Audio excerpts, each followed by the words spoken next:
And so another installment in the performance of my 24 preludes. We're on Prelude number 4, which is in E minor.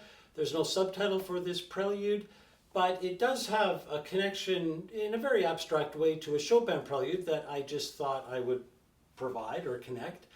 Many of you will know the Chopin Prelude number 4 in E minor, one of the most famous of the set. It's typically Chopin in just how tragic it is. It begins this way.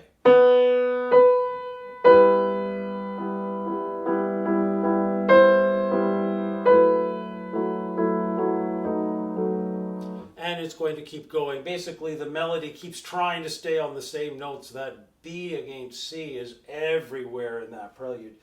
But it's the left hand that tries to slide chromatically that gets the harmony to fight against the melody. And some of the chords that Chopin arrives on are really brilliant. That chromatic descent is what colors my prelude. I'm treating it in a slightly different way, but that chromatic connection I think will be apparent. The other thing I do in my prelude is it really has an A-B form because I modulate a little bit to D minor, and then I rework that semitone motion, mostly in the right hand climbing. It's just a lot of semitones with some octave doubling. But I introduce a double dotted melody in the middle of the piano that is mostly made up of leaps of perfect fourths and perfect fifths.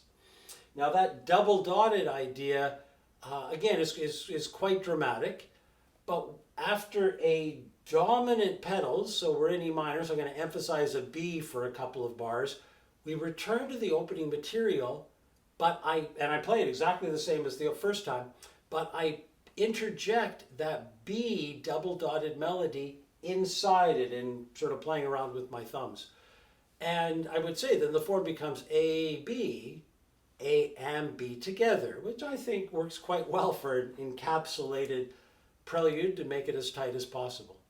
As in Prelude 3, there is an introduction that really comes back again as a conclusion, just really as a bracket to give the piece its own sense of a frame in between everything else that happens. So here we are with Prelude number 4 in E minor.